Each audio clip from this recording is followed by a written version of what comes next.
c'est l'atelier que je vous ai donc proposé sur le syndrome prémenstruel, comprendre les causes des dérèglements hormonaux.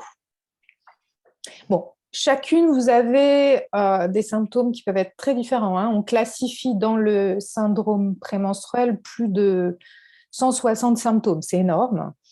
Les types de dérèglements peuvent être différents aussi en fonction de la personne. Vous avez peut-être déjà entendu, hein, certaines vont faire plutôt trop d'œstrogène, d'autres trop de progestérone, d'autres... voilà, c'est cette balance déjà œstro-progestative qui est en question.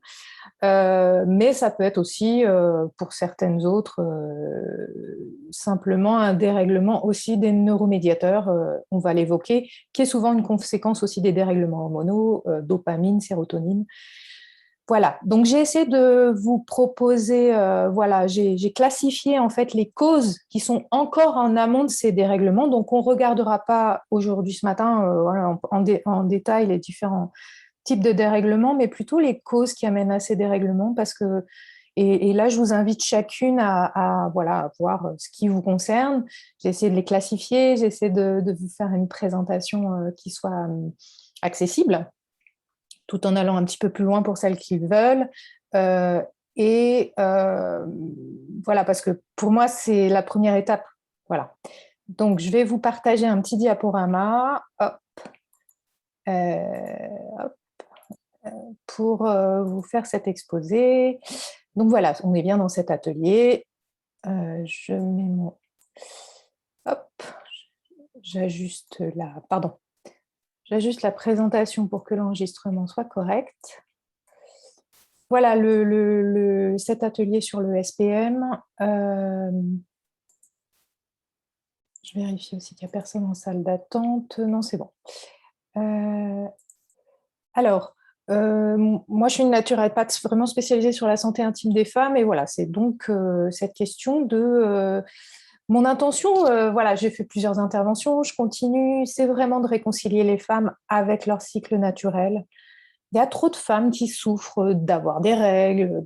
Avoir des règles, c'est des fois un tabou, c'est des fois compliqué, qui souffrent aussi de dérèglements pendant les règles ou ce fameux syndrome prémenstruel. Et c'est dommage parce que c'est notre nature d'être cyclique, c'est notre nature d'avoir comme ça des règles tous les mois et éventuellement une phase prémenstruelle tous les mois.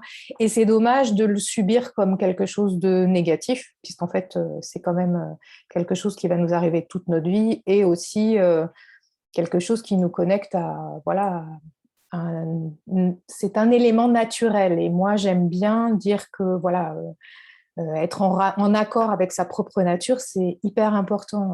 Ça nous lie aux autres femmes, à la terre, à la nature elle-même. Voilà, mais le problème, c'est que le syndrome prémenstruel, aujourd'hui, ça perturbe, voire ça entrave votre vie, hein. Voilà. Pauline, vous en avez témoigné. Ça entrave aujourd'hui carrément votre vie. Donc et pourtant, c'est pas une fatalité. Moi, je dis que de subir un SPM, et voilà, moi, ce que je propose, c'est de savoir qu'il y a des moyens naturels, et c'est pour ça que moi, je me suis tournée vers la naturopathie. Je n'avais pas tant envie d'avoir des moyens chimiques, même si des fois, c'est important d'en passer par la médecine conventionnelle, mais en tout cas, il y a des moyens naturels pour soulager et prévenir.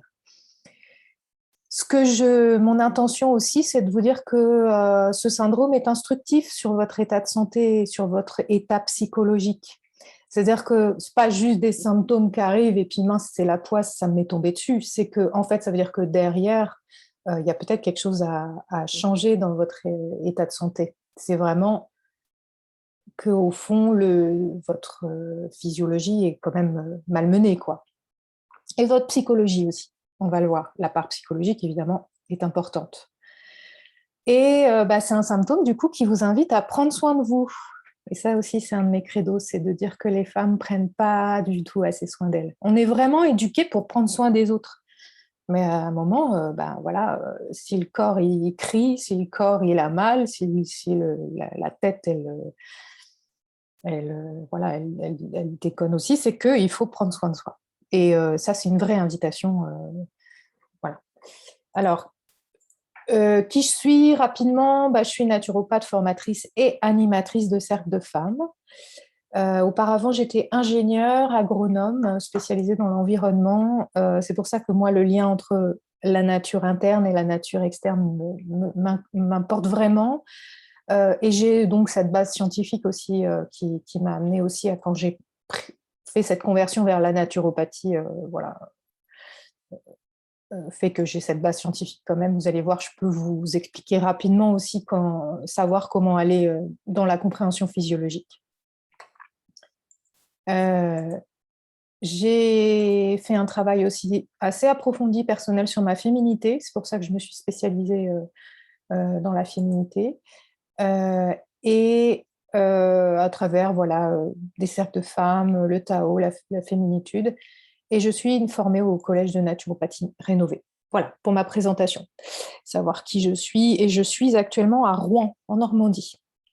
Donc, le syndrome prémenstruel, comprendre les déséquilibres, c'est la première étape pour apaiser et prévenir. Moi, je parle d'apaiser et prévenir. Je ne parle pas forcément voilà, de soigner, guérir, puisque je ne suis pas médecin, mais vraiment, c'est cette notion d'apaisement à un endroit. Voilà. Ah, j'ai compris. Ah, je peux enfin reprendre le dessus. Et voilà. Et donc, du coup, je voulais vous faire un petit peu participer, c'est dire, est-ce que vous avez remarqué, vous, je vais vous poser des questions comme ça va être un peu plus interactif. Est-ce que vous avez remarqué qu'il y a certaines périodes où il y a plus de SPM que d'autres?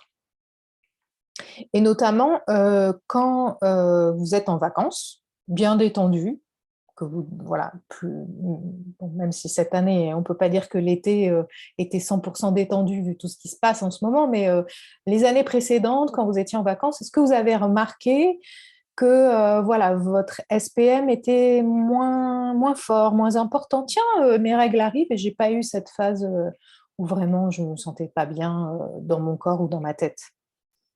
Est-ce que est-ce que ça vous est arrivé? Enfin, moi, je sais que quand j'avais un SPM, ça m'arrivait de voir qu'en vacances, c'était beaucoup plus cool. Voilà, je pose la question. S'il y en a une qui veut répondre, hop, j'ai hâte de partager. Vous voyez, Christian, voilà. Parce qu'en fait, alors hop, je reprends le diaporama. Ça pour vous dire qu'en fait, un des grands facteurs de SPM, c'est le stress. Pourquoi? Alors, c'est là où je vais rentrer dans le détail des hormones. Quand on a une période stressante, en fait, le corps produit, via les surrénales, du cortisol dans le corps. C'est vraiment l'hormone voilà, de cortisol, puis après, il y a tout un autre cortège d'hormones, mais pour rester sur le cortisol, pour faire simple, j'essaye de vous simplifier les choses, vos surrénales produisent du cortisol, c'est la façon du corps de pouvoir se mobiliser pour faire face à un danger, mobilisation générale, j'ai besoin de survivre, je produis du cortisol par les surrénales. Mais du coup, là, c'est un petit schéma un peu complexe, mais qui montre en fait la production en fait de progestérone et de cortisol dans le corps. Tout ça, c'est une cascade en fait. On est sur la même famille d'hormones qui est produite à partir du cholestérol. Et donc cette famille d'hormones, en fait, il se trouve que quand le corps donne la priorité au cortisol parce qu'il est jugé que c'est plus important pour sa survie de produire du cortisol que de la progestérone, cortisone, eh bien, en fait, du coup, on aura moins de progestérone. Et le SPM, souvent, dans son tableau, c'est qu'il y a un déficit de progestérone. C'est un des tableaux les plus fréquents du SPM. Voilà. Donc, évidemment, voilà, quand on a des périodes de stress, quand on est hyper sollicité par la vie, mais pas sollicité de manière positive, c'est-à-dire, voilà, j'ai une vie bien remplie qui m'épanouit, mais j'ai une vie qui, à un endroit, est trop sollicitante pour moi. J'ai l'impression d'être en danger si je n'arrive pas à mener certaines activités ou si j'ai des menaces extérieures je sais pas, relationnelles, de d'avoir un conflit avec quelqu'un, de ne pas réussir à gérer mon emploi du temps parce que je suis toujours sous pression. Enfin, voilà, il y a un endroit dans votre vie une menace et du coup, le corps, il produit de la cortisol pour faire face à... parce qu'il considère qu'il doit rentrer en mode survie. Et là, hop, ce que je vous ai dit, donc on est sur ce phénomène de déficit en progestérone. Voilà, ça, je pense que c'est un des grands facteurs. Et malheureusement, la vie des femmes fait que il y a vraiment beaucoup trop de sources de stress.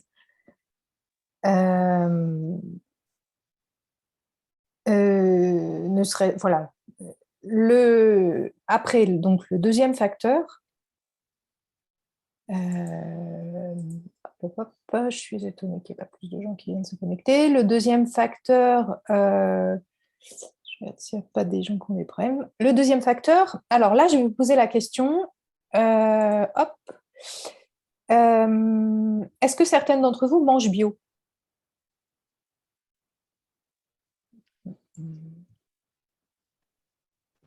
Soit vous répondez voilà, en ouvrant le micro, en me parlant, soit... Seulement partiellement dans mon cas, pas totalement. Ok. Et est-ce que c'est justement pour vérifier, pour ces questions hormonales ou pas? Ou c'est juste parce que ça fait du bien à la planète, c'est plutôt dans l'air de temps? Ça coïncide avec l'aggravation de mes symptômes où je me suis dit, je vais essayer de travailler sur le levier alimentation. Voilà. Donc, effectivement, c'était dans une optique de se sentir mieux. Voilà. D'accord.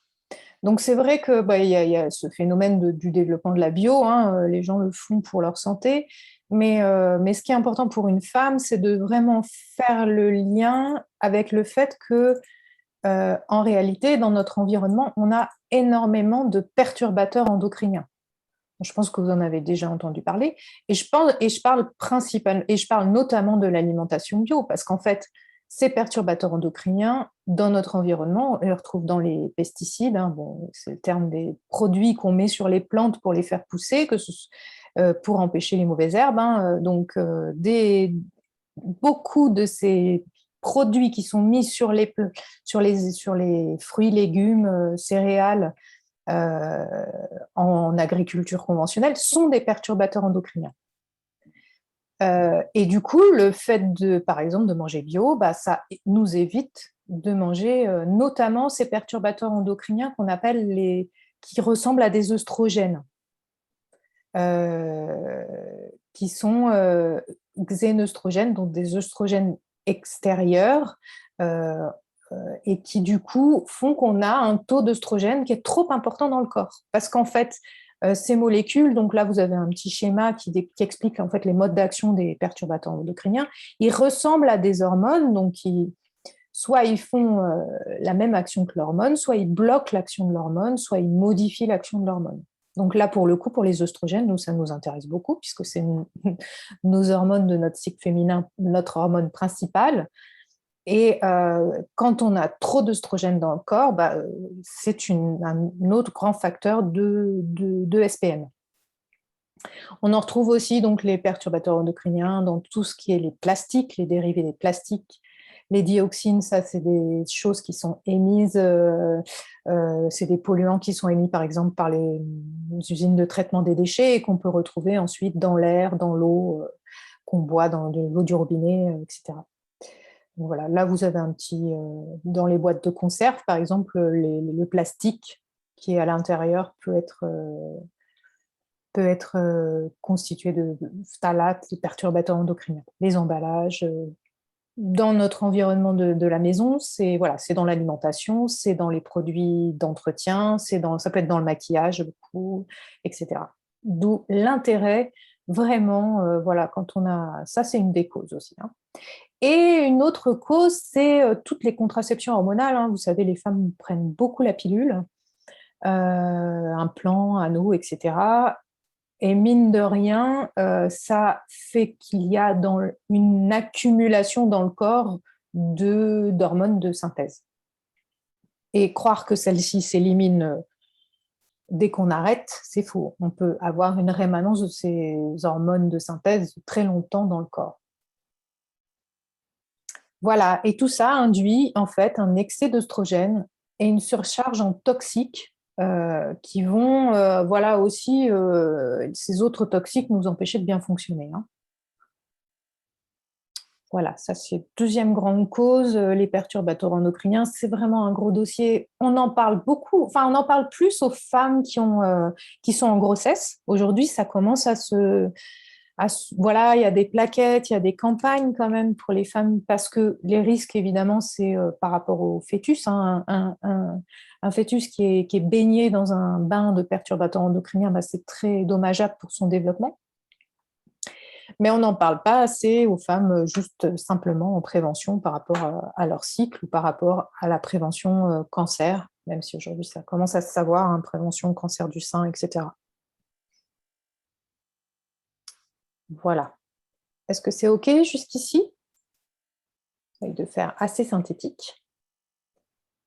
Parce qu'on a un certain nombre de causes à voir encore. Donc voilà, ça, deuxième grande cause, c'est clair, qui concerne aussi, là pour le coup, j'ai commencé par les causes qui pouvaient concerner toutes les femmes. Hop, donc ensuite, la troisième cause dont je voulais vous parler, c'est est-ce que vous avez remarqué quand vous avez votre syndrome prémenstruel que vous êtes attiré par un certain type d'aliment? Souvent, on est attiré plus par des aliments qui réconfortent, ça peut être du gras, du sucré, des gâteaux, etc. Euh, ou voilà, et en fait, une des problématiques en fait dont je voulais vous parler, c'est que quand voilà, c'est vraiment le trop de sucre aussi dans notre alimentation. Et ça concerne voilà aussi tous les types de SPM. Hein, ça, c'est pas spécifique à l'un ou l'autre. Vous allez voir après, il y a d'autres. Mais le sucre, pour moi, ça c'est aussi un des gros fléaux de santé actuelle pour plein de pathologies. C'est-à-dire que imaginez qu'aujourd'hui, vous avez mangé, vu votre âge, moi aussi, hein, on a mangé plus de sucre dans nos 10 premières années que notre arrière-grand-mère en avait mangé dans toute sa vie. Donc, vous voyez un peu, au fil des années, au XXe siècle et au début du XXIe siècle, c'est pas mieux. Ce XXIe siècle, c'est pas mieux. On est dans une surconsommation vraiment de sucre.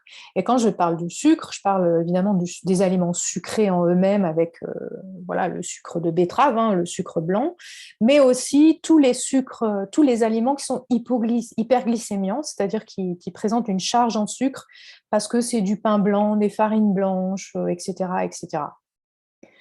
Bon, aujourd'hui, je ne vais pas trop vous parler de ce qui concerne le gluten, c'est encore un autre sujet, mais le sucre, c'est vraiment un sujet pour le SPM. Et en plus, le sucre, ça induit vraiment une instabilité émotionnelle. Pourquoi? Parce que quand vous prenez un aliment sucré, c'est l'indice glycémique. En fonction de cet aliment, il peut avoir un indice glycémique élevé, c'est-à-dire qu'il va modifier les paramètres sanguins de façon plus ou moins forte.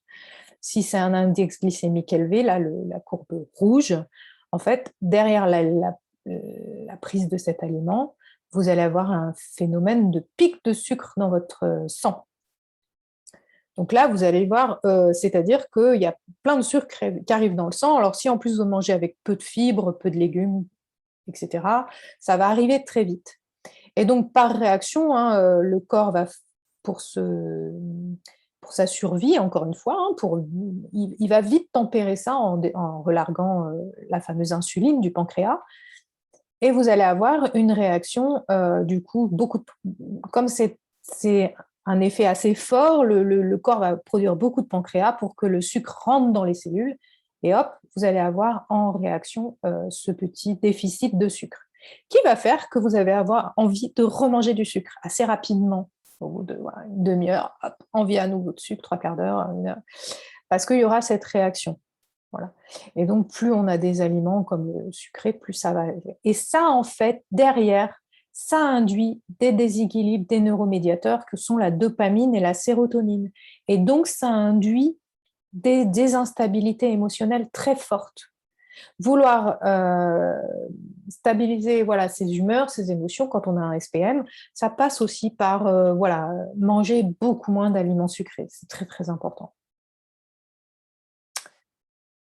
En plus, ce sucre, ben, à terme, à force d'en manger, il y a un phénomène d'épuisement du système hormonal. Le système hormonal, vous savez, c'est un système global. Hein. Je vous ai parlé du pancréas, qui est cette glande du système digestif qui nous aide à digérer, mais qui nous aide aussi à réguler le sucre.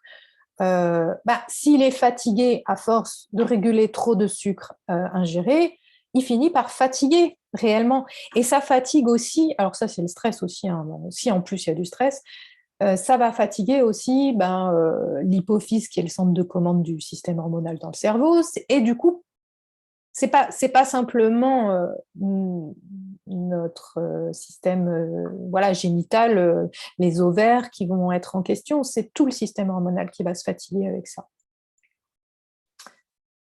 Vous verrez, je vous reparlerai aussi de tout ce système hormonal. On ne peut pas regarder le système hormonal avec juste ce qui se passe au niveau ovarien, oestrogène, progestérone. Hein. Voilà. Et en plus, à terme, quand on a tous ces phénomènes d'hyper et d'hypoglycémie en permanence, avec le pancréas qui essaye de réguler, les cellules, quand le pancréas envoie de l'insuline, elles absorbent le sucre. Alors, quand et c'est notamment les cellules adipeuses, et du coup, on grossit. Mais au bout d'un moment, elles n'en peuvent plus d'absorber le sucre. Donc, peut y avoir après des phénomènes de prédiabète, etc. J'y reviendrai. Voilà. Le sucre, c'est aussi un phénomène d'inflammation et d'acidité, et en réaction des carences, parce que le corps puise beaucoup dans ses vitamines et ses minéraux pour faire ce travail de gestion du sucre, de trop de sucre, et du coup, on induit des carences. Alors, j'ai deux questions. Pouvez-vous préciser quel genre de sucre transformé? Alors, justement, c'est le sucre qu'on trouve tout le sucre ajouté, hein, le sucre blanc, le sucre roux, même c'est du sucre de betterave juste teinté. Hein. Donc le fructose principalement, mais aussi le glucose, parce que le glucose, c'est lui qui va faire cette glycémie. Hein. Donc on a tous les gâteaux, les chocolats, les pains blancs.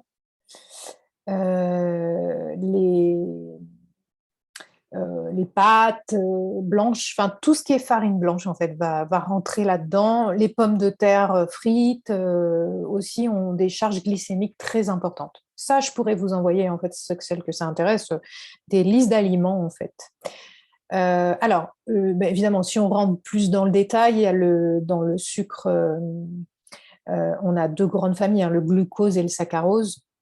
Le glucose, c'est ce qu'on va trouver dans les céréales, hein, justement raffinées, les farines blanches. Lui, c'est lui qui va principalement induire ce pic. Pour ce qui est du fructose, qu'on trouve qu'on trouve dans les fruits, comme son nom l'indique, fructose, en fait, il ne fait pas forcément cette réaction d'hyper et hypoglycémie, mais par contre, il a un autre problème, c'est qu'en fait, pour être utilisé par le corps, il faut que le foie le transforme en graisse. Donc lui, le fructose, il va plutôt surcharger le foie et induire en fait derrière, de grossir et de faire de la graisse en fait. Voilà, pour faire vite. Et du coup, les fruits, puisque j'ai la question de Christina là-dessus, les fruits, en fait, dans les fruits, on trouve du coup du fructose et du glucose, les deux. Et les fruits, en fait, ce qui va se passer, c'est que quand on les mange entiers, déjà, il y a les fibres qui vont faire du fruit lui-même, qui vont faire que on va pas avoir, la digestion va être un peu plus lente et le sucre va rentrer plus lentement dans le sang que si on les mange en fait pressés. Si vous prenez une orange pressée, là vous avez un pic de glycémie derrière assez important. Si vous mangez l'orange en entière, le temps de digérer les fibres de l'orange, le sucre va rentrer plus progressivement. Et ensuite, les sucres, on pourrait se dire, ouais, mais c'est sucré, autant que je les enlève de mon alimentation. Mais en même temps, ils apportent beaucoup de vitamines et de minéraux. Donc, et de vitalité. Hein. Donc, en fait, c'est un peu toujours la balance risque-bénéfice, et en fait, elle va pencher plutôt en faveur du bénéfice. Et moi, ce que je dis, c'est de manger pas plus de 1 à 2 fruits par jour, ça suffit. Voilà, il y a des gens qui mangent beaucoup de fruits. Et après, bon, il y a des fruits plus ou moins sucrés. Bah, évidemment, les fruits rouges sont moins sucrés que l'ananas, qui est très sucré, mais qui a des fibres. Enfin bon, voilà. Après, à observer en fonction de votre terrain. Et ce qui peut être intéressant, après, on le verra, c'est de faire des cures. En naturopathie, on fonctionne par cure. Il y a l'alimentation qui est bonne pour tout le temps et l'alimentation qu'on utilise pendant des cures pour un sujet particulier. Et ça peut arriver de faire des cures sans aucun fruit. Mais bon, en alimentation générale, je dirais pour la plupart des gens, sans parler de pathologie, 2 fruits par jour, c'est bien, c'est max. Voilà. Ensuite, sujet suivant, à moins qu'il y en ait qui veuillent intervenir à ce stade. Est-ce que vous avez remarqué, ou est-ce que vous avez fait attention à cette question du sucre? Est-ce que vous avez remarqué que ça a changé quelque chose pour vous en termes de SPM? Ou c'est pas du tout un sujet que vous avez jamais regardé? Non. Non, pas vraiment. D'accord, donc c'est une nouveauté.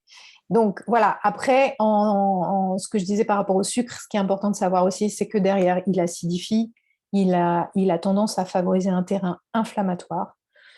Et dans ce terrain inflammatoire, alors il acidifie parce que, voilà, encore une fois, bon, il y a des résidus dans le fait que le corps métabolise le sucre, trop de sucre. En fait, il y a beaucoup de résidus acides qui se produisent et ça favorise aussi l'inflammation quand on a un terrain inflammatoire, hein, des douleurs. Je pense à vous par rapport aux douleurs chroniques, à la fatigue. Là, c'est que le terrain derrière, il est assez inflammé. En fait, il y a des réactions immunitaires pas normales qui se produisent un peu tout le temps parce que le corps n'arrive plus à trouver son homéostasie, enfin, sa tranquillité. Et on peut dire que le sucre, en général, ne fait qu'augmenter ce phénomène, en fait. Bon, puis voilà. Et ce que je disais aussi, le sucre, en fait, pour son traitement, il a tendance à générer des carences. Et ça, c'est un autre sujet. Ce sujet des carences, en fait, malheureusement, les femmes, aujourd'hui, elles ont... on leur a... Enfin, voilà, on leur donne... il y a une espèce d'injonction à avoir une taille filiforme, hein, femme de magazine. Et pendant des années, bon, plus pour ma génération peut-être, mais les vôtres aussi, on a dit qu'il faut enlever le gras pour maigrir. Hein. Donc, il y a beaucoup, beaucoup de femmes qui pensent que manger du gras, ça va les faire grossir, ce qui est une erreur, parce qu'en fait, ce qui fait grossir, c'est plus le sucre, beaucoup plus que le gras. Mais ça a été ce qui a été répandu pendant des années par l'industrie agroalimentaire, même la médecine. Et du coup, souvent dans les carences que je vois, enfin, qui sont dommageables pour le système hormonal et qui sont dommageables justement pour nos bons équilibres hormonaux, c'est le fait de ne pas manger assez de gras et d'être en carence de certains éléments. Alors, parce que en fait, l'alimentation actuelle, malheureusement, est source de carences, notamment en bons acides gras. Parce que ces bons acides gras, voilà, je vous ai mis un petit schéma pour voir où on les trouve. Hein. Les oméga-3, dont on a beaucoup parlé, hein, c'est dans les petits poissons, certaines huiles, mais certaines huiles, pour autant qu'on les prenne première pression à froid et bio, si possible, bon, toujours bio, et qu'on ne les cuise pas, voilà, pour garder les oméga-3 en bon état.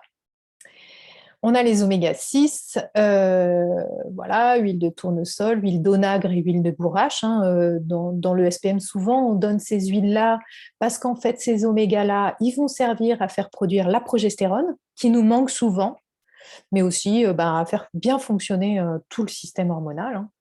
Hein.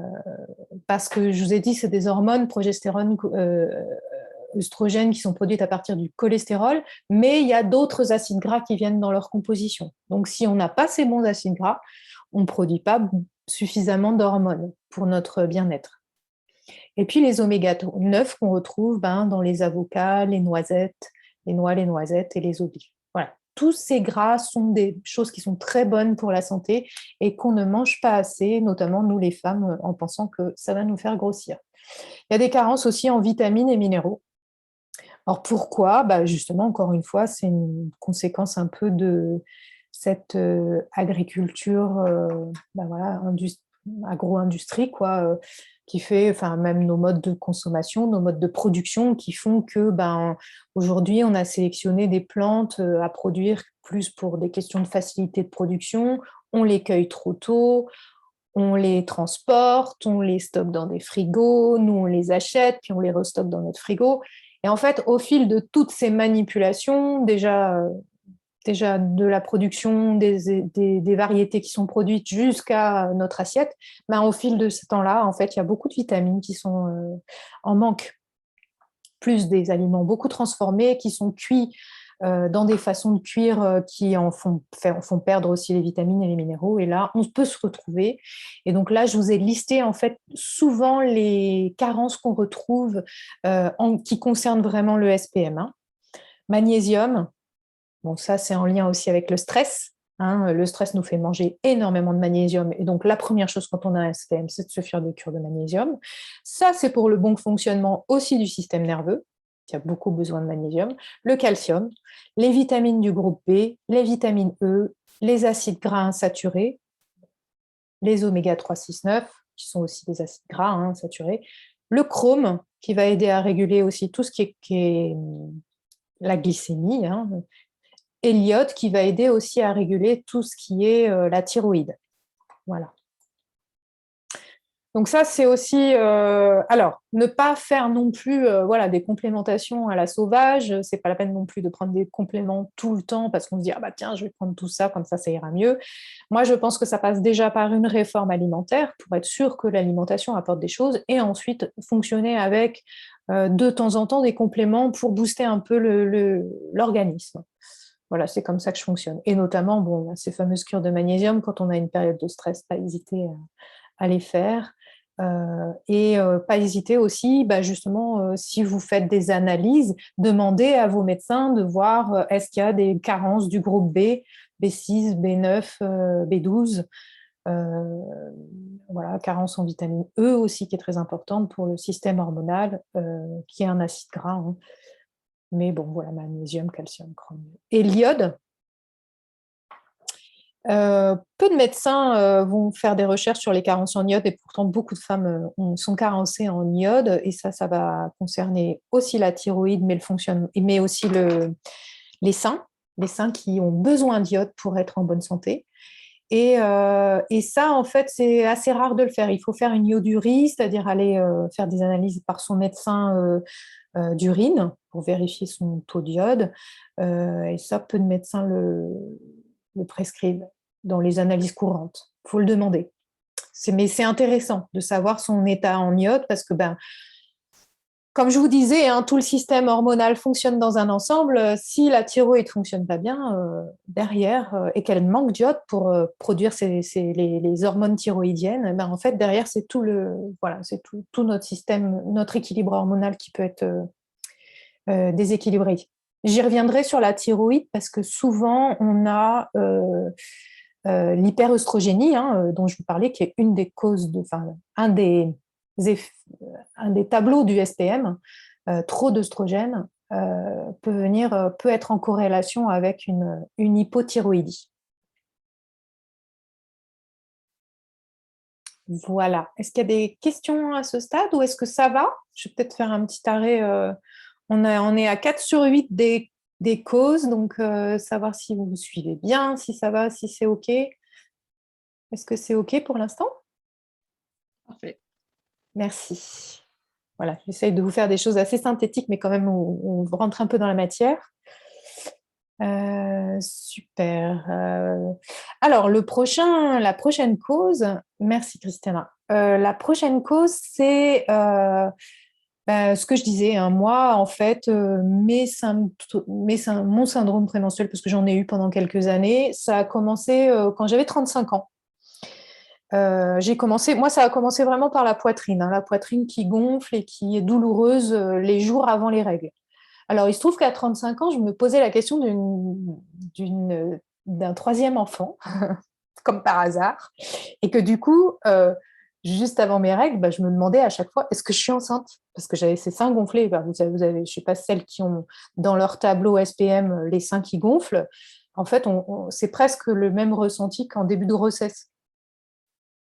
Enfin, moi, en tout cas, je l'associais comme ça. Et c'est comme ça qu'en fait, j'ai compris que en fait, ça n'avait rien à voir avec la grossesse. En plus, à l'époque, dans mon couple, il n'était pas question d'un nouvel enfant. Donc, bon, même si ça me travaillait, parce que bon, à 35 ans, ça commence à travailler le fait qu'on... C'est un peu les dernières années. Et du coup, bah, j'avais voilà, ces seins qui gonflaient tous les mois. Et puis tout à coup, je me suis rendu compte qu'en fait, c'était cyclique. En fait, j'ai compris aussi que bah, ça... Du coup, c'est comme ça que j'ai découvert le SPM. Moi, j'ai associé le fait que c'était avec d'autres symptômes, la fatigue, la mauvaise humeur, enfin quelque chose qui se passait vraiment cycliquement en fait avant mes règles. Parce que c'est pas évident, on nous en parle pas, hein, nous les femmes. Personne nous parle de ce SPM enfin, maintenant il y a plus sur les réseaux sociaux, mais avant de faire un chemin pour se rendre compte que nos symptômes sont liés à ça, des fois ça prend quelques temps, quelques cycles. Euh, et donc, et je me suis dit, mais et en fait, enfin, après avoir étudié ça, en fait, ben voilà, l'âge est un facteur aussi. C'est-à-dire que là encore, dans le grand public, on nous parle surtout de la ménopause, hein. On nous dit que bah, voilà, il va y avoir la ménopause à 50 et quelques années, ou peut-être avant, et que bah, pendant la ménopause, on aura des bouffées de chaleur, des machins, des trucs. Mais en réalité, personne ne nous dit que en fait, cette diminution des hormones, parce qu'en fait, la ménopause, c'est la diminution œstrogène-progestérone pour vraiment un arrêt du fonctionnement des ovaires et un passage dans un autre mode où il n'y aura plus les cycles. Mais en réalité, cette diminution des hormones, et bon, après ça va dépendre aussi de notre bonne santé, mais cette diminution des hormones, elle commence bien avant la ménopause. Pour moi, en tout cas, je l'ai senti très sensiblement par le SPM à 35 ans. Alors, c'est une période où j'avais du stress, où je n'avais pas encore du tout fait de la naturopathie, donc je ne me nourrissais pas bien, je faisais des régimes alimentaires sans gras, enfin, tout le tableau dont je vous parle, il était présent. Mais néanmoins, il y avait l'âge qui commençait à jouer, c'est-à-dire que ce que je pouvais faire sans me soucier avant, à 20 ans, ben là, puis en plus, bon, à 20 ans, je prenais la pilule, mais là, à 35, ça passait plus en fait. Et effectivement, là, j'ai aussi un facteur dans le SPM. Pourquoi? Parce qu'en fait, voilà, la diminution de la production, alors bon, ce schéma est un peu exagéré, hein, on a l'impression que c'est une chute un peu vertigineuse. Les choses sont plutôt étalées, hein, là, on a un raccourci du temps, mais on a vraiment, en fait, œstrogène, pof, qui descend voilà, jusqu'à la ménopause, hein, où ça s'arrête. Mais ce que j'aime bien dans ce schéma, c'est qu'il y a la progestérone aussi, la testostérone, mine de rien, qui est aussi une hormone que nous produisons et qui peut nous être utile parce que ben, c'est elle qui nous donne, qui nous permet de faire du muscle, qui nous permet d'avoir un certain allant dans notre vie, mais qui nous donne aussi la libido. Alors celle-ci, elle décroît lentement. Et sur ce schéma, ce que j'aime bien aussi, c'est qu'on voit la mélatonine, qui est une hormone donc produite dans le cerveau par l'hypophyse, qui elle aussi décroît. Et ça va nous... La mélatonine, c'est l'hormone qui va aller vers enfin, qui nous aide à bien dormir. Donc, c'est aussi pourquoi on peut avoir ces phénomènes d'insomnie à l'approche de la ménopause. Alors, ce que j'aime bien aussi sur ce schéma, et c'est pour ça que je vous l'ai choisi, c'est que on voit que c'est cyclique, hein, tac, tac, tac, tac, tac, on a des petits cycles. Et regardez ce qu'on voit aussi. C'est qu'en fait, cette cyclicité et cette variabilité, sur ce schéma, en tout cas, il est montré comme s'amplifiant énormément, c'est-à-dire qu'on a des taux d'œstrogène, des fois on passe en hyper, des fois on passe en hypo, très fortes, et en fait les variations sont très fortes, et c'est ça qu'on va sentir, et ça c'est tout le SPM en fait, c'est toute la question du SPM, c'est que la progestérone chute dans les chaussettes, et les œstrogènes font des espèces de yo-yo et des pics qui sont très très inconfortables sur l'humeur, sur l'état de santé, parce que les œstrogènes, en fait, c'est notre hormone, c'est un peu c'est notre grande hormone de régulation, quoi. Voilà, je vous ai pas redonné hein, le fonctionnement, enfin le rôle de ces hormones, mais en tout cas, ce ressenti que vous pouvez avoir des fois ben, en SPM, vous vous sentez hyper en colère, hyper irritable. Alors ça veut dire que la progestérone est vraiment insuffisante par rapport aux oestrogènes qui, eux, sont top, pour plusieurs raisons. Et puis, 2 jours avant les règles, alors là, morale dans les chaussettes, il n'y a plus personne, je crois que toute ma vie est un grand désastre, que je ne vais jamais réussir à mener les projets que je suis en train de faire, que tout ce que j'ai fait jusqu'ici, c'est nul. Ça, c'est vraiment chute complète des 2 hormones, œstrogène et progestérone. Là, il n'y en a vraiment pas assez, ni de l'une, ni de l'autre. Voilà. Donc, vous voyez que c'est sur ces caractérisations des balances œstroprogestatives, c'est assez fin et assez complexe, et ça peut évoluer même d'un SPM à l'autre au cours du SPM, de cette phase prémenstruelle, pardon. Voilà. Et ça peut être sensible bien au moins 10 ans avant la ménopause. Et moi-même, j'ai même connu des femmes qui font du SPM à 20 ans. Pourquoi ? Parce que voilà, notre vie moderne nous induit quand même des dérèglements hormonaux beaucoup plus tôt qu'avant, malheureusement. C'est amplifié s'il y a du carence, s'il y a du stress, s'il y a d'autres facteurs. Le stress, en fait, c'est un peu un cercle vicieux avec le SPM. C'est-à-dire que ce que j'ai montré, le stress va induire pas assez de progestérone, donc un SPM potentiellement amplifié. Mais quand on n'a pas assez de progestérone, en fait, en plus, on est encore plus sensible au stress. Donc, on rentre dans une espèce de spirale négative, quoi, où on ne sait plus comment s'en sortir.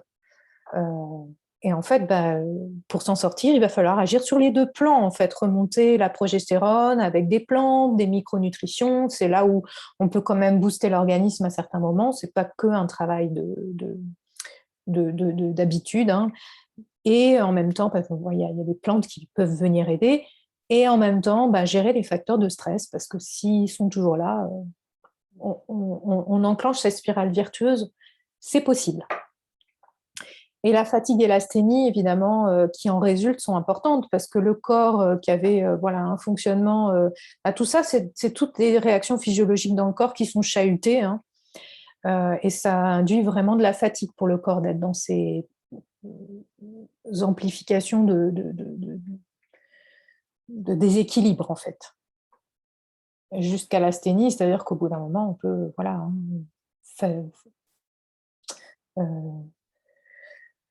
on peut perdre courage, quoi. Asthénie, hein, c'est des phénomènes vraiment dépressifs. Alors, voilà, l'âge, ça c'est un autre facteur. Je fais une toute petite pause, pour boire un coup, n'hésitez pas vous aussi. Et 2, allez voir s'il y a des problèmes de connexion, parce que je suis quand même étonnée que vous ne soyez que 4, vu qu'il y avait quand même 40 inscrites, à moins que les autres se soient toutes dites, oh bon, on regardera le replay. J'ai un mail. Alors, qu'est-ce qu'elle me dit ? Je n'arrive pas à me connecter. Merde, mince. Alors, il y a des problèmes de connexion. Vous n'avez pas eu de problème de connexion ?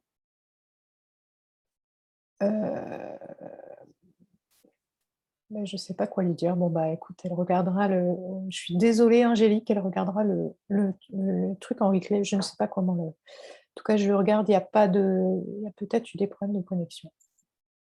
Je suis un peu étonnée. Je vérifie qu'il n'y a personne en salle d'attente. Non. Bon. J'en suis désolée. On va continuer et puis voilà, ce sera en replay. Puis peut-être je ferai une deuxième session pour celles qui n'ont pas pu être là.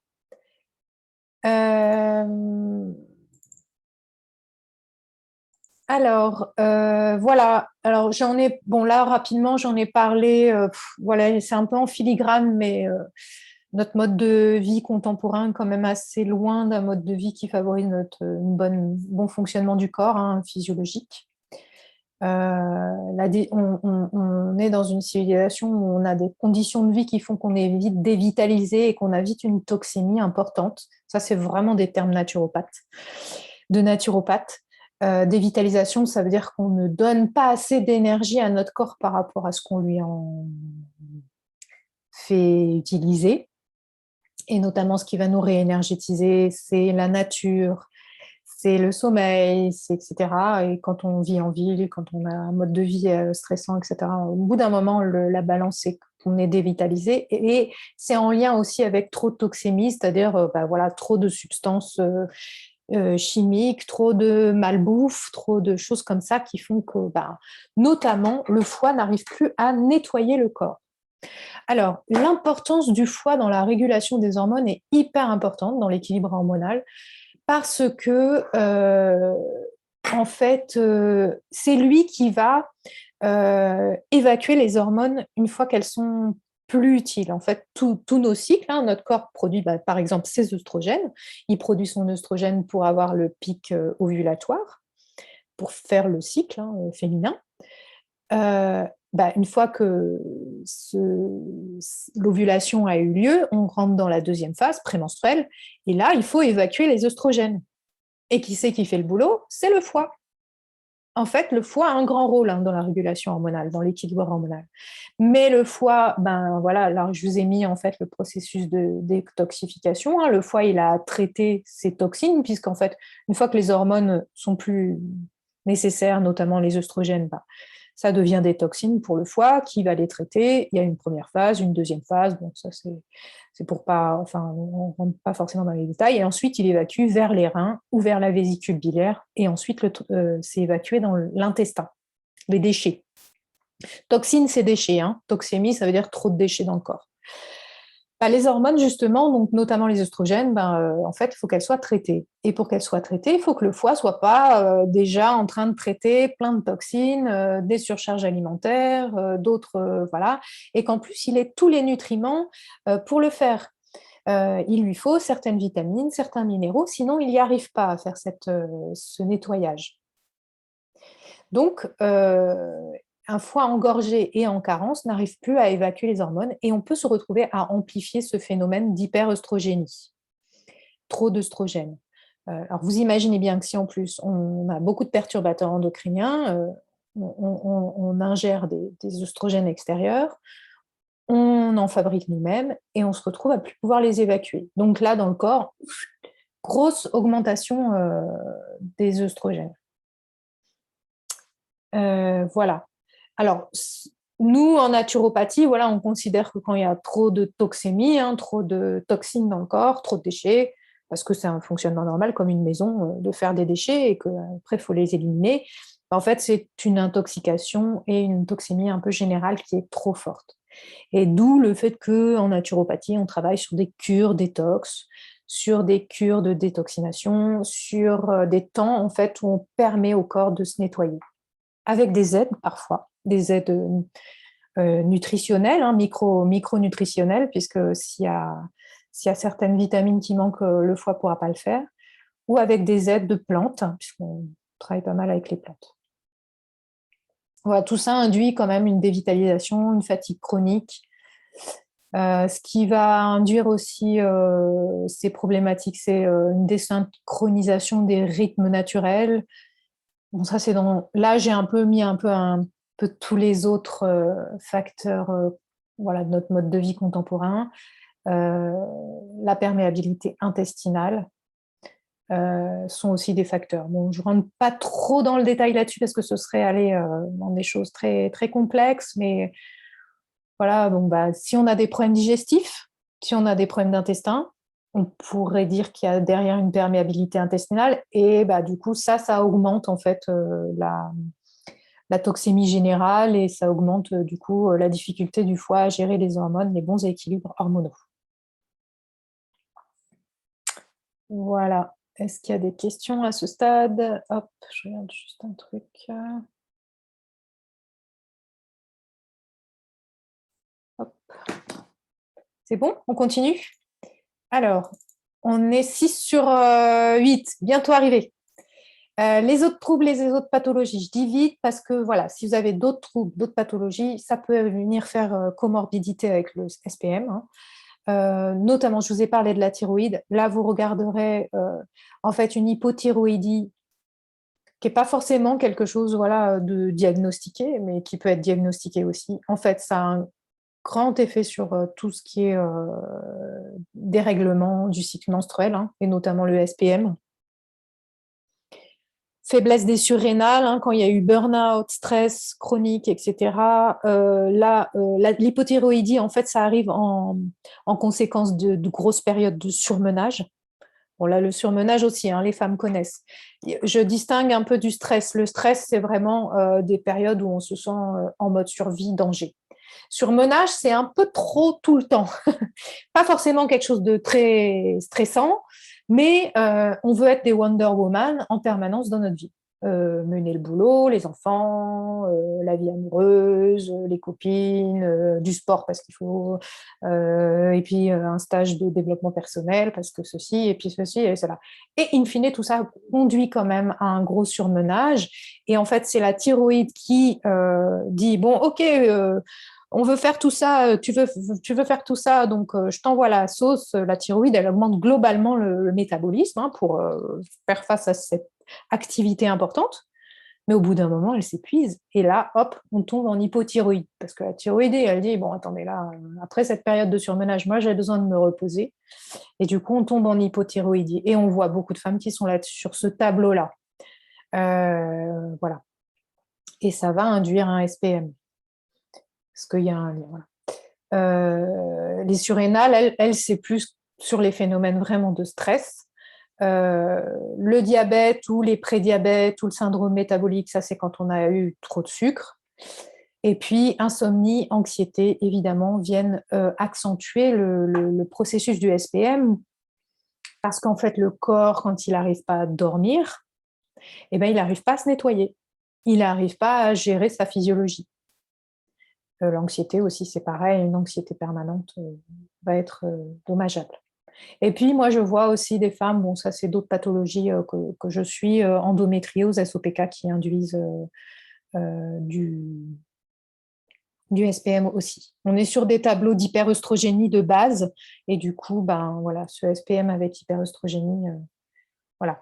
Et enfin, la dernière partie, la part psycho-émotionnelle. Je pense qu'elle va parler à certaines d'entre vous. Les émotions sont sans filtre pendant le SPM. Nous sommes plus sensibles. Alors, normalement, c'est une période prémenstruelle où on a plus de progestérone que d'œstrogène. Et la progestérone nous rend, quoi qu'il en soit, plus sensibles. C'est notre nature, hein. Ça, c'est même sans SPM. Donc, on est plus sensible émotionnellement. Voilà, on n'a pas de filtre à ce qui se passe dans notre monde interne. Et du coup, on peut avoir des émotions assez fortes.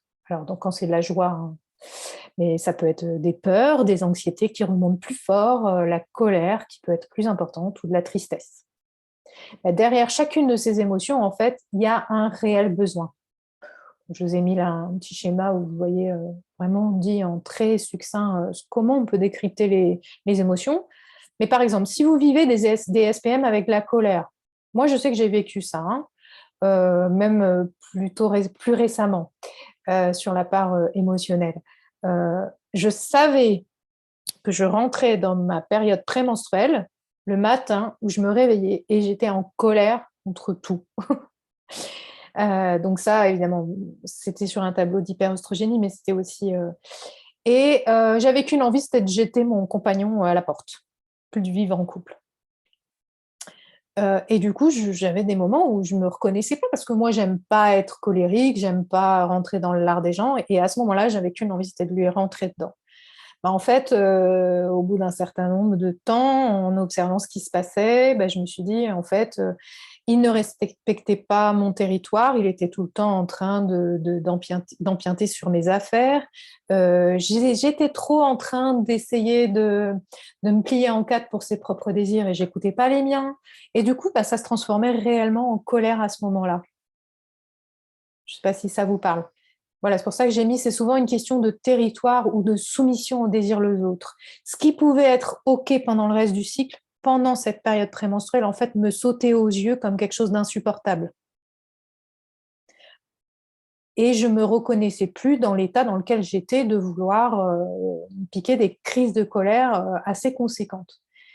Et en fait, bon, bah, ce que je me suis dit, c'est que, alors, certes, j'avais un déséquilibre hormonal à ce moment-là, c'est une période, je pense, je subissais trop d'œstrogènes, donc j'ai rectifié le tir avec des plantes, mais je me suis dit, ces colères, quand même, portent sur des choses importantes. Bah, depuis, je me suis séparée de ce compagnon-là. Parce que, voilà, enfin, parfois c'est sans aller jusque-là, mais en tout cas, de dire, il y a peut-être quelque chose, quand même, qui ne va pas, que je ne supporte pas dans ma vie et qu'il est temps de rectifier. Donc, c'est instructif. C'est pas des peurs, des colères ou des tristesses qui sont sans fondement, en fait. Parce que pendant cette période prémenstruelle, voilà, je parle, il y a une espèce de feu créateur qui se met en route. On a beaucoup d'énergie qui s'est accumulée par le fait qu'on a préparé notre corps à éventuellement recevoir un enfant. Et du coup, cette énergie qui s'est accumulée, c'est une espèce de feu qui peut être très destructeur, mais qui peut être aussi créateur. Et ça, c'est vraiment ce que j'invite les femmes à faire, c'est de se rendre compte qu'en fait, en même temps, cette énergie-là, elle pourrait servir pour être créative. Et moi, je connais des femmes écrivains, peintres, artistes qui disent que c'est des moments où leur créativité est décuplée, en fait. Quand on sait canaliser vers en fait la créativité et quand on a pu régler aussi les problèmes de notre vie qui nous faisaient qui étaient réellement des problèmes à traiter en fait. Voilà. Est-ce que voilà, si la tristesse remonte, est-ce que je suis pas en train de faire le deuil, une perte, une séparation, le deuil de quelque chose. Voilà. Donc il y a besoin de mettre en place des actions dans sa vie. Se sentir reconnu et soutenu est très important aussi dans cette période pour traverser justement les défis qu'on a à éventuellement reconnaître, en fait, s'accepter, parce que nous, on a tendance aussi, les femmes, à pas tellement accepter nos émotions quand elles sont trop fortes. Bah, on doit être des good girls, hein. On a été élevés comme ça. Être en colère, ça se fait pas pour une femme. Enfin, c'est mal vu. Et pourquoi pas accepter, déjà commencer par accepter, c'est la première étape. Comme de la même façon que la première étape pour soigner le SPM, c'est de comprendre, l'autre étape, c'est d'accepter. Là, je vais vous laisser faire un petit temps de témoignage si vous voulez, mais euh, euh, on peut, s'il y en a une de vous qui veut nous raconter justement, voilà, à ce que je dis, qu'est-ce qui du coup lui paraît évident dans ce qu'elle traverse dans le SPM. Voilà. Est-ce que ça vous permet des prises de conscience sur quelque chose, justement, une chose, ah oui, bah là, effectivement, à cet endroit-là, je me sens, enfin, ça doit être ça qui est en jeu.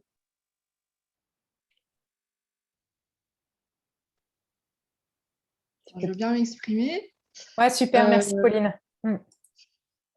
Pour le coup, sur les symptômes psychologiques, j'identifie pas de période, je dirais, faste, et j'ai l'impression de tout le temps me sentir affaiblie psychologiquement. Voilà, il n'y a pas de période du cycle que j'arrive à identifier vraiment comme meilleure. Voilà, et ça, depuis un certain nombre d'années. Et ce qui fait que j'ai voulu m'intéresser au SPM, c'est quand sont arrivés les symptômes physiques. Mais j'aurais pu continuer, je dirais, toute ma vie et des années en subissant ce mal-être psychologique sans chercher. Et simplement, voilà, l'élément déclencheur, c'est des symptômes physiques. Je me suis dit, je vais m'accommoder du psychologique, c'est comme ça. Bon, bah, voilà. Le physique, voilà, rend les choses insupportables. Ok, d'accord. D'accord, mais du coup, depuis que vous avez vu qu'il y a ce physique qui est cyclique, vous n'êtes pas rendu compte que l'émotionnel, enfin la part psycho-émotionnelle était aussi cyclique en fait. C'est tout Non, le temps dans le cycle. D'accord. voilà. Le physique est très bien identifié comme physique, je vois les choses venir. Euh, L'émotionnel, pour moi, c'est constant. Voilà, ça me plombe tout le temps. D'accord, ok. Oui, donc ça, parfois c'est amplifié pendant le SPM, mais des fois c'est des choses qui sont de toute manière sous-jacentes, voilà, des états dépressifs sous-jacents, Et ça, ça vaut le coup aussi quand même de pas s'en accommoder. Ça veut Bien dire sûr, qu'il y a quelque chose à faire quand même. C'est dommage. bien sûr. Ouais, ouais. Christina, est-ce que vous voulez témoigner? Alors, Ah non, là, on vous entend pas. On n'entend pas, non. C'était peut-être mieux avec les écouteurs. Ah, non. Mais tout à l'heure, c'est marrant, ça a marché. Là, ça marche plus.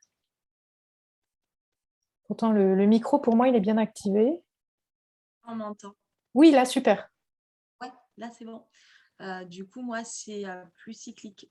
Du coup, j'ai pu voir que il y a des fois, je suis très triste. Après, comme on m'appelle, je suis Hulk. Donc là, j'ai l'impression que ça me démange de l'intérieur. Donc là, il faut pas me parler. Non, c'est pas possible. Et après, quand ça, c'est tout passé, la tristesse, j'ai la sensation aussi que je sais pas, il y a quelqu'un à qui je tiens qui va prendre la route, j'ai peur qu'il meure. Enfin, c'est vraiment là, quoi. Et alors après, quand mes règles arrivent, et alors là, je suis fatiguée, il y a tout qui redescend, j'ai l'impression. Et là, je ressens plus rien à part de la fatigue, quoi. Mhm. Ouais, donc vous traversez effectivement différentes phases en fait. Et cette grosse phase d'anxiété. Alors ça, cette grosse phase d'anxiété juste avant les règles, c'est souvent que c'est le moment où toutes les hormones chutent en fait. Il y a plus, enfin, alors que la colère serait plus en lien avec trop d'œstrogène en fait. Ouais, ouais, ouais. Et dans les causes, du coup, dans toutes les autres causes, est-ce que vous avez pu voir des choses qui vous parlent? Vous vous dites, tiens, là, je pourrais être concernée par telle cause, parce que bon, toutes, vous n'allez pas être soumise à ces causes-là, hein, mais ça peut être l'une ou l'autre qui est plus ou moins importante, et je dirais que dans notre vie actuelle, malheureusement, il y a un peu tout, hein, en général, sauf l'âge quand on a 20 ans, mais ouais, est-ce que ça vous a parlé sur certaines causes? Oui, alors personnellement, effectivement, j'ai vu que c'était une diversité de causes. Il y avait quelque chose que je n'avais pas forcément creusé. Quand vous avez décliné la petite fiche sur le foie, etc., j'ai vu que voilà, la vésicule biliaire était identifiée. Je n'avais jamais pensé à ça. Moi, j'ai une très bonne santé, mais en 2017, j'ai eu des calculs au niveau de la vésicule biliaire, donc on me l'a enlevé. Et clairement, donc ça fait 5 ans, 4 ans. Et j'ai l'impression que tout s'est aggravé quand même depuis. Enfin, j'avais jamais rattaché, j'avais pas fait le lien parce que pour moi, SPM, vésicule biliaire, pas forcément. Mais peut-être qu'il y a un lien. Je sais pas. Ben, le fait que vous ayez eu des calculs au niveau de la vésicule biliaire, ça veut dire que le foie, à un endroit, il a quand même été engorgé. Le problème du foie, c'est qu'il ne se manifeste pas même quand il est engorgé. Il faut vraiment arriver à un stade euh, voilà, de syndrome métabolique ou de cirrhose pour que le foie vraiment il dise j'ai mal, quoi.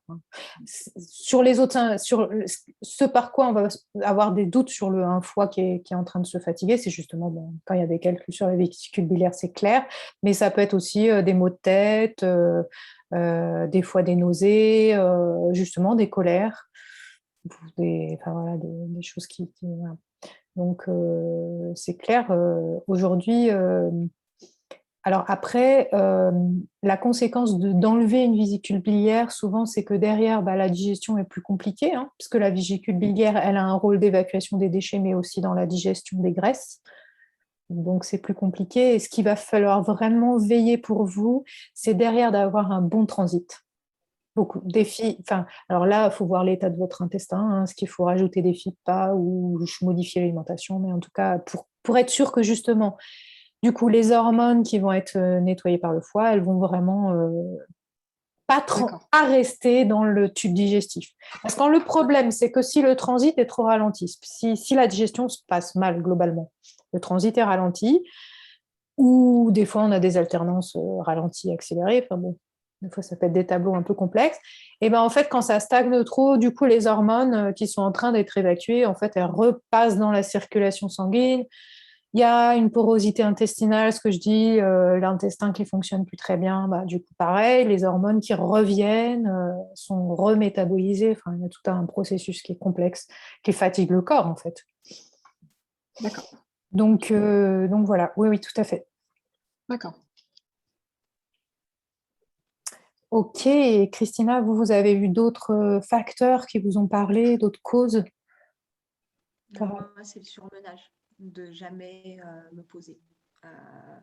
C'est voilà quoi, je pense que la corde elle a pété à un moment ou à un autre et que du coup il y a tout qui relâche maintenant parce que du coup j'avais pas tous ces symptômes. Là, j'ai plusieurs médecins qui m'ont parlé d'une intolérance au gluten et là, vu ce que vous avez dit et tout ça, ça me parle beaucoup d'avoir des soucis. Alors qu'avant j'avais aucun problème et tout ça et j'ai l'impression qu'il y a tout.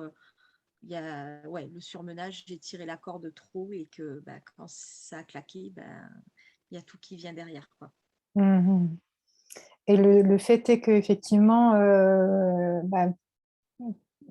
voilà, quand le corps fatigue, enfin, faut pas non plus vous culpabiliser parce qu'en fait, nos modes de vie contemporains nous amènent à ça. C'est-à-dire que depuis qu'on est cyclique, hein, depuis qu'on a nos règles, en fait, on nous demande d'avoir le même niveau d'activité tout le temps. Et quand on est exigeante avec soi-même, qu'on a envie d'une vie bien remplie, on a le même niveau d'activité qui est quand même super élevé tout le temps.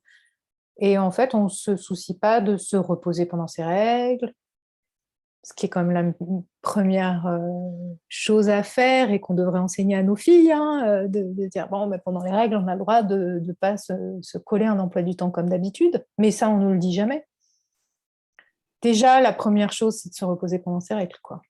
Et après, voilà, et après, effectivement, euh, bah, c'est super, les femmes, elles ont acquis le fait de travailler, d'avoir des enfants, enfin, moi, je suis pas du tout pour revenir sur ces acquis sociaux, mais par contre, ça nous met un niveau d'activité, et souvent, avec le fait que même si les partages des tâches se fait de plus en plus, hein, les hommes sont prêts à partager les tâches, mais en fait, c'est quand même la femme euh, qui garde en fait le fait de la charge mentale de s'occuper de tout quand même. De savoir que les enfants vont bien, qu'ils ont bien leur rendez-vous chez le médecin, que la rentrée se prépare bien, que ceci, que cela. Et alors, j'en ai pas parlé, mais cette question du surmenage, mine de rien, pendant toute cette crise sanitaire, pour les femmes, elle a été vraiment amplifiée. Il y a eu des périodes où il fallait faire à l'école à la maison, des périodes où ils allaient à l'école, ils n'allaient pas à l'école, on savait la veille. Gérer des repas, du coup, beaucoup plus de repas. Et plus de resto, plus de cantine, plus de machin. Donc, ça veut dire aussi la gestion, en fait, de toute l'alimentation, plus importante. Enfin, plus d'activités extrascolaires, donc, du coup, des enfants à occuper. Enfin, là, on vient de passer en plus 1 année et demie, voire 2 années, avec une surcharge de travail pour les femmes très, très conséquente. Et pas souvent la possibilité de se dire au boulot, ben non, là, je me mets en arrêt, quoi. Enfin, bon, vous, Christina, vous avez pu me mettre en arrêt, mais d'autres ont continué, en fait, mine de rien, en plus, à continuer le boulot comme d'hab. Enfin, c'est quand même assez conséquent. Moi, je tire la sonnette d'alarme parce que je dis, là, en ce moment, on voit, voilà. Bon, puis tout ça vient s'accumuler voilà, d'années. Donc, soyez vigilantes, ouais. Voilà. D'autres témoignages, je sais pas, Bérangère et Fabienne, là, est-ce que vous voulez nous dire un petit coucou par conversé pour dire si vous suivez bien, si ça vous intéresse, si vous êtes reconnus dans certaines choses? Oui, bonjour. Oui, Vous bonjour m'entendez? Bérangère. Oui. Oui, tout à fait. Je vous remercie pour cet exposé qui était très clair et très instructif.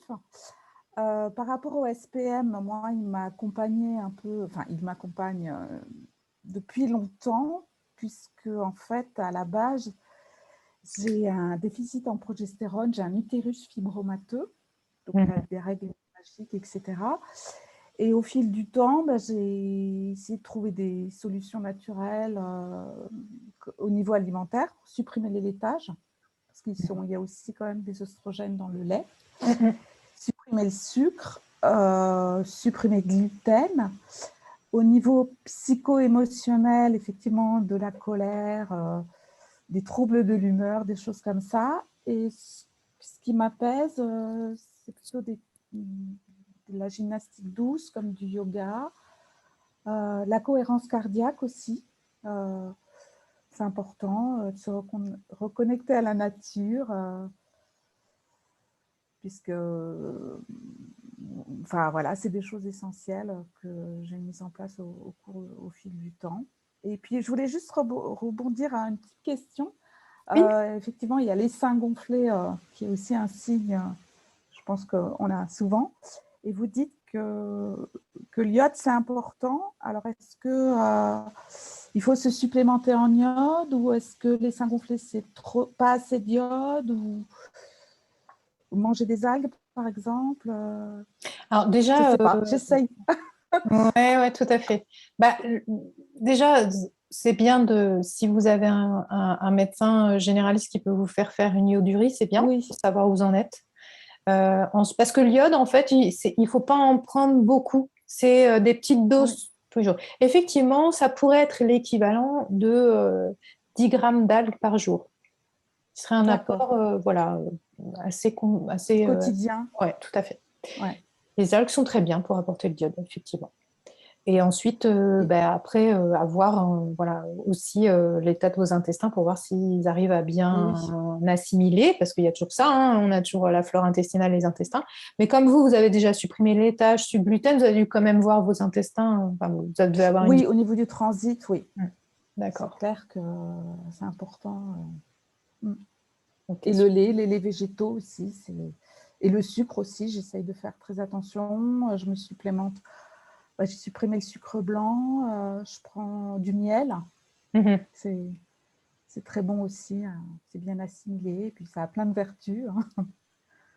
De l'huile d'onagre. Je trouve que ça marche bien sur moi. Oui, tout à fait. L'huile d'onagre, ça va venir vous aider à produire la progestérone qui vous manque. Enfin, en tout cas, oui.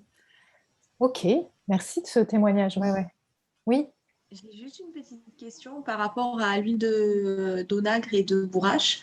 Moi, mon gynécologue me les a donnés en complément alimentaire, donc en gélule. Et du coup, je voulais savoir si c'était mieux de les prendre en gélule comme ça ou l'huile pure, quoi. Dans les gélules, c'est de l'huile, hein.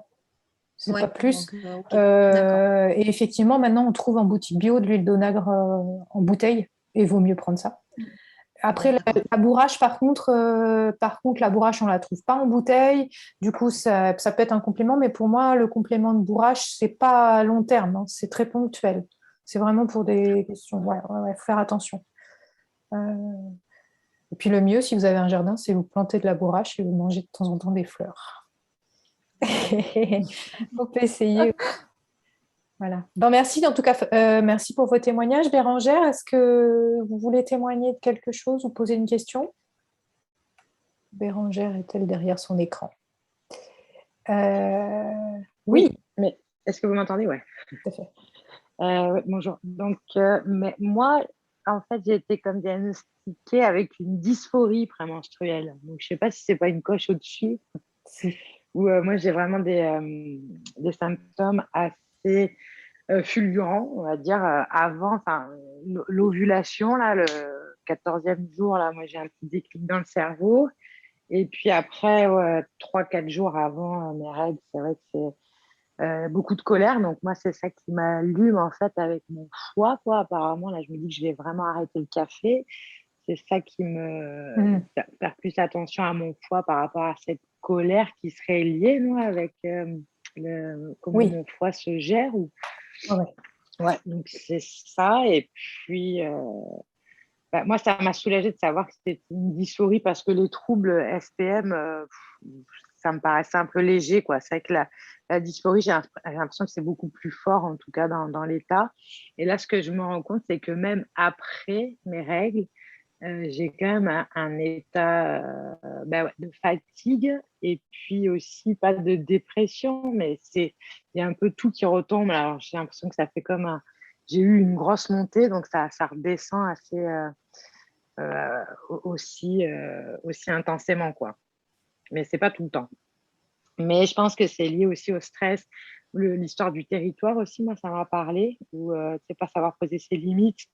Et effectivement, ça tient ça tient. Puis quand l'ovulation, tout ça, le cycle se manifeste, et bien ouais, ça pète, quoi. Donc ça, c'est quelque chose qui m'a beaucoup parlé. Alors, je sais pas si je vais quitter ma compagne pour ça, mais bon, en tout cas, je vais essayer de voir un petit peu comment gérer ça, quoi. Mais moi, je suis plus dans je sais pas trop quoi faire avec tout ça, en fait, c'est ça. Je suis plus un peu perdue dans l'alimentaire, je sais pas. C'est difficile, je trouve, ces troubles-là à gérer. Et puis, effectivement, il n'y a pas beaucoup de médecins qui le prennent en compte et puis qui nous aident là-dedans, quoi.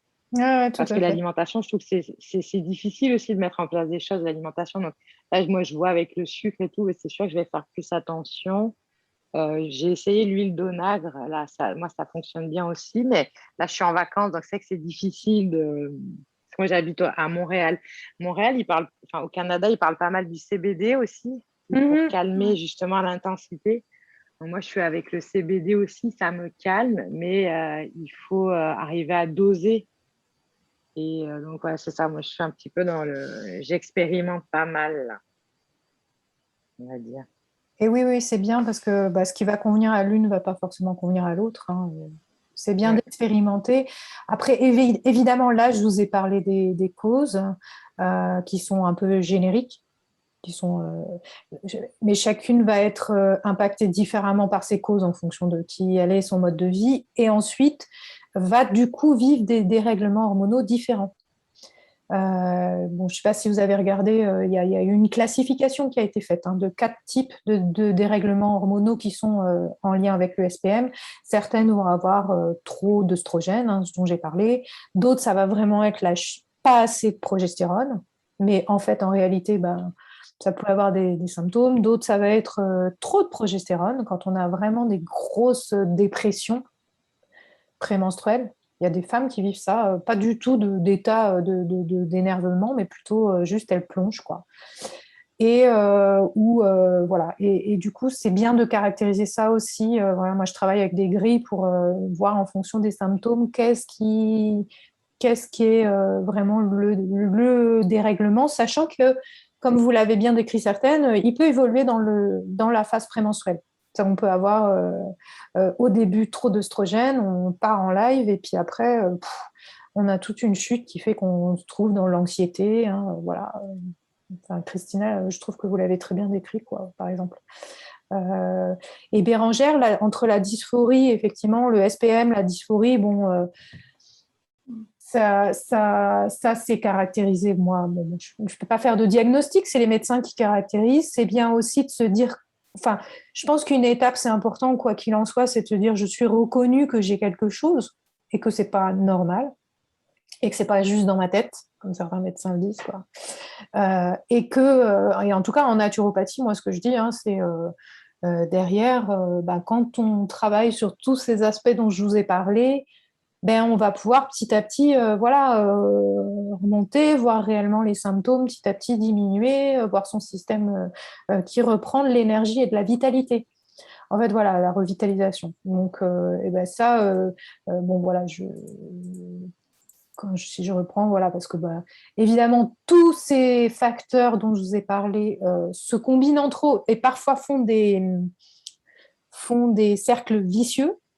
Par exemple, sucre-émotion, je vous ai montré le cercle vicieux, parce qu'en même temps, quand on a trop d'émotions, on va se réfugier dans le sucre.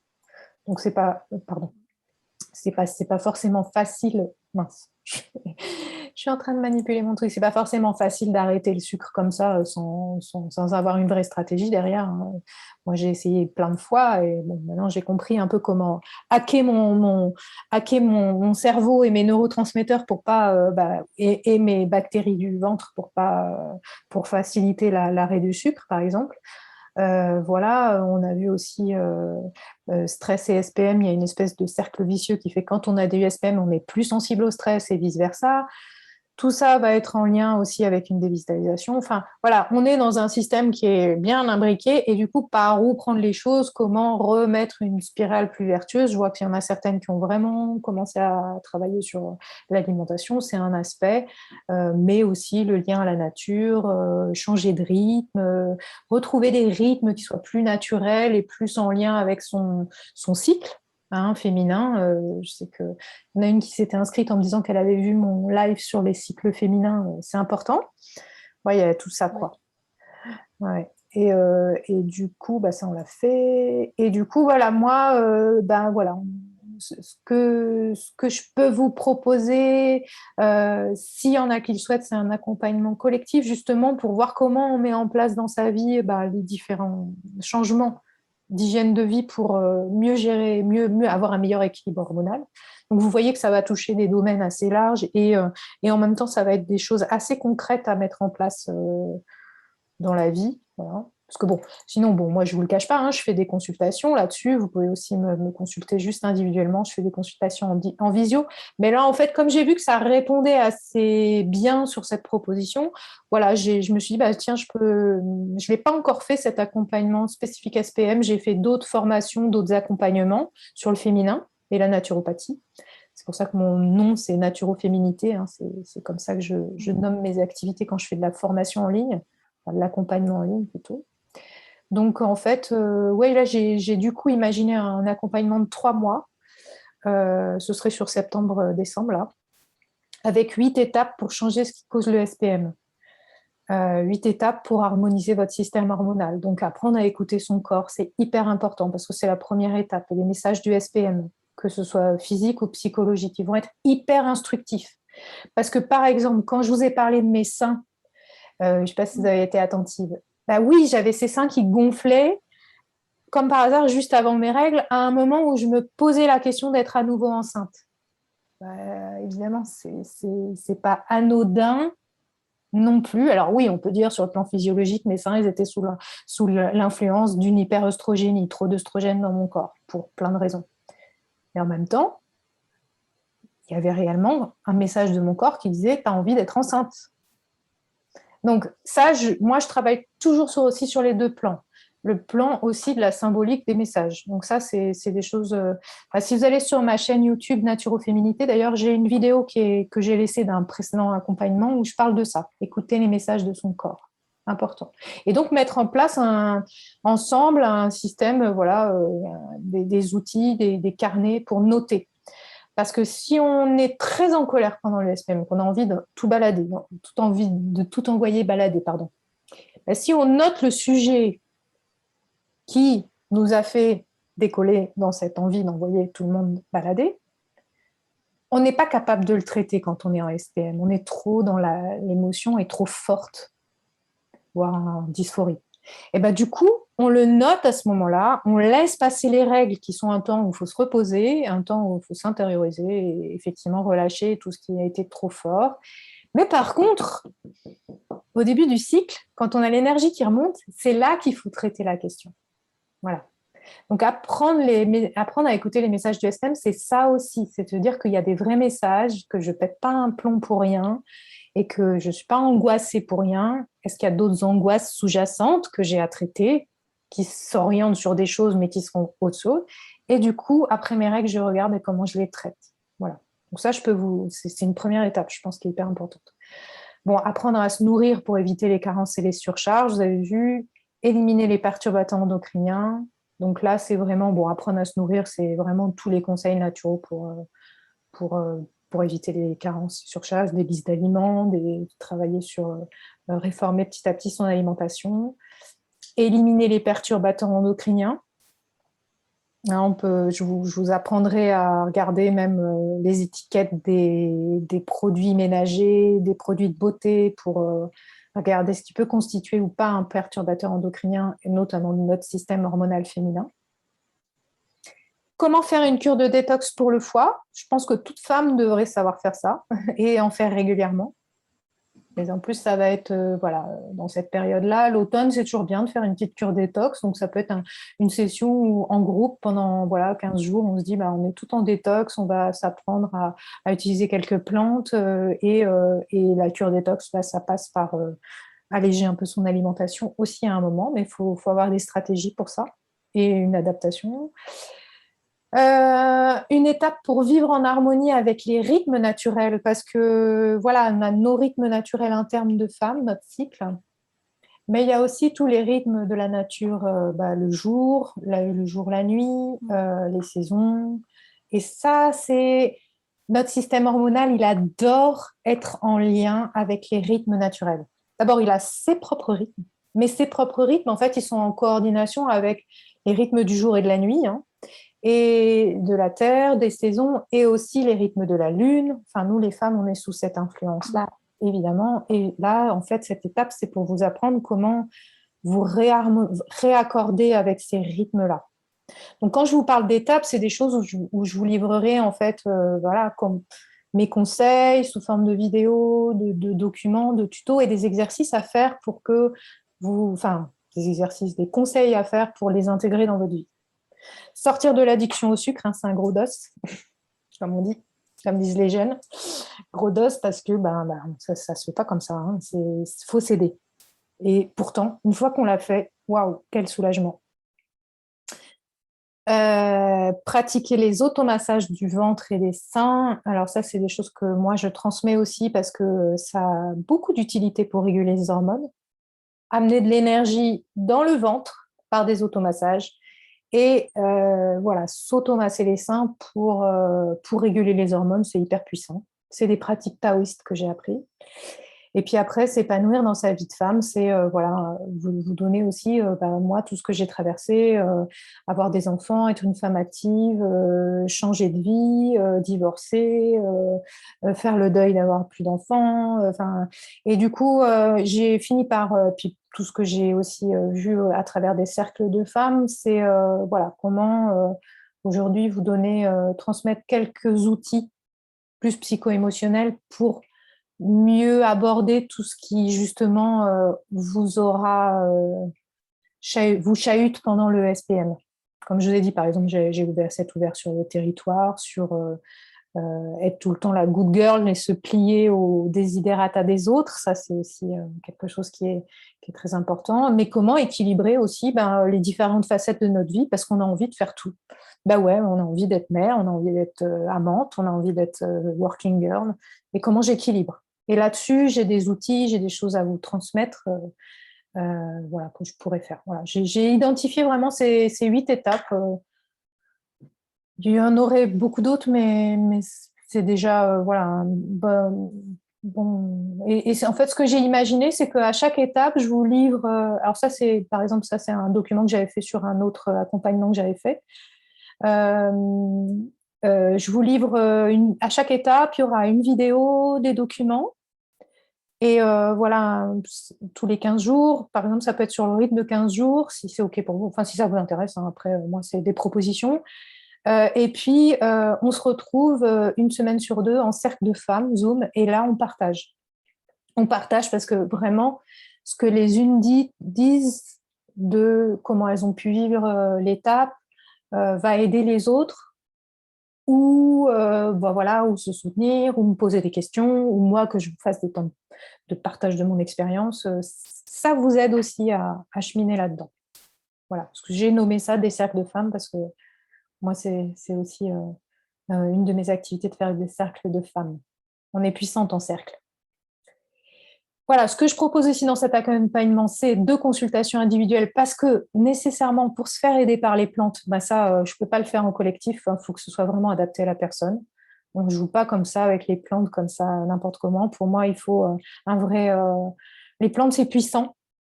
une vraie expertise que j'ai, mais ça peut se faire qu'en individuel. Je ne peux pas dire une plante va servir à tout le monde, l'onagre va être bien pour l'une, pas pour l'autre, etc.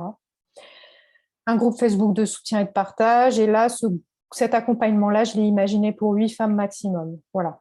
Et avec un tarif assez intéressant parce qu'avec 2 consultations et 8 accompagnements, c'était à 480. Voilà, donc l'accompagnement complet, ce serait 480 €, ou alors, si ça intéresse, ou alors un programme de juste les ateliers en vidéo document. Là, j'ai imaginé que quelqu'un qui veut pas, enfin, une de vous qui ne veuille pas rentrer dans tout ce processus, pas avoir forcément de consultation individuelle, etc., et ben, en fait, puisse recevoir quand même les vidéos et les documents de ces 8 étapes que je vous ai décrites. Voilà, pour un tarif de 280 €. Et sinon, je fais des consultations individuelles à l'unité à 60 €. Voilà. Voilà ma proposition, si ça intéresse certaines d'entre vous.